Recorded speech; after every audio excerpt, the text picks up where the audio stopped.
جمعية الدعوة والإرشاد وتوعية الجاليات بمحافظة بدر. الحمد للہ رب العالمین والصلاة والسلام علی اشرف الانبیاء والمرسلین نبینا و حبیبنا محمد وعلی آلہ وصحبہ اجمعین، اما بعد۔ محترم سامعین کرام، اسلام کی خوبصورت تعلیمات میں سے ایک تعلیم نکاح کا کرنا ہے، نکاح کرنے کا حکم دینا ہے۔ اللہ تعالیٰ سورہ نور کے اندر ارشاد فرماتے ہیں کہ اے گھر کے سربراہو، تم اپنے نوجوان بیٹوں اور بیٹیوں کا نکاح کر دو، اور اسی طرح تمہارے جو نیک غلام ہیں، نیک لونڈیاں ہیں، ان کی بھی شادیوں کا بندوبست کرو۔ فقیری سے نہ ڈرو، اس لیے کہ شادی کر لینے کے بعد اللہ رب العالمین اپنی رحمت کے ساتھ غنی کر دیتے ہیں۔ اللہ تعالیٰ واسع ہیں، علیم ہیں۔ اس آیت کے اندر اللہ رب العالمین نے دو چیزوں کا اشارہ کیا، دو چیزوں کا حکم دیا۔ اولیاء کو مخاطب کر کے کہا کہ تم نکاح کرو، یعنی جو لڑکا ہے، بالغ ہے، عاقل ہے، وہ اپنی شادی کرنے کا مستحق ہے، حقدار ہے، خود مختار ہے، لیکن والدین کی موجودگی میں کرے، بہن بھائیوں کی موجودگی میں کرے۔ معاشرہ بھی اس کو اپریشیٹ کرتا ہے اور اسلام بھی اس کو خوبصورت گردانتا ہے۔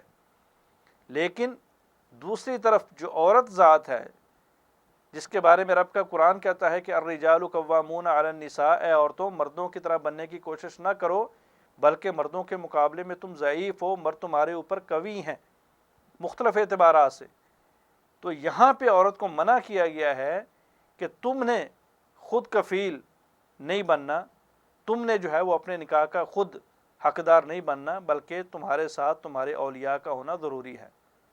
اور شریعت کہتی ہے لا نکاح الا بولی، ولی کی اجازت کے بغیر نکاح نہیں ہوتا۔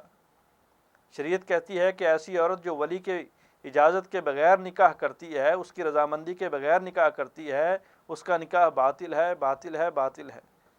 شریعت کہتی ہے کہ وہ عورت جو ولی کی اجازت اور ولی کی رضامندی کے بغیر نکاح کرتی ہے وہ زانیہ ہے۔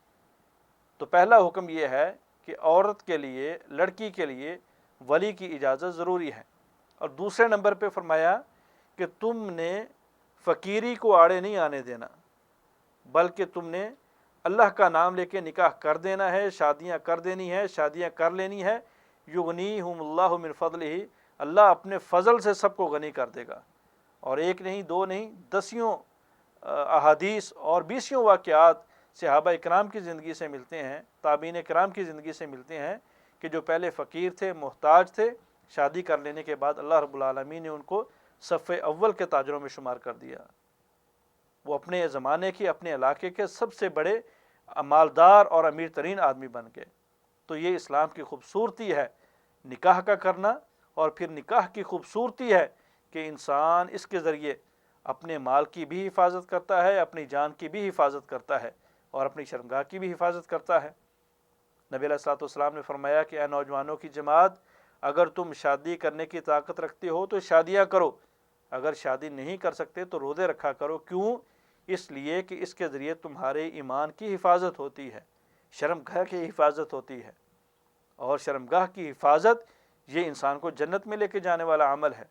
پیغمبر علیہ الصلوۃ والسلام نے فرمایا کہ جو شخص مجھے دو چیزوں کی ضمانت دے دے، دو جبڑوں کے درمیان یعنی زبان کی، اور دو ٹانگوں کے درمیان یعنی اپنی شرمگاہ کی، کہ وہ ان دونوں چیزوں کو بے اختیار استعمال نہیں کرے گا، حلال استعمال کرے گا، اللہ کی حدود کے اندر رہ کے استعمال کرے گا، تو فرمایا میں اس ضمانت دینے والے شخص کو جنت کی ضمانت دیتا ہوں۔ ضمانت دینے والا شخص انسان چاہے عورت کی شکل میں ہے یا چاہے مرد کی شکل میں۔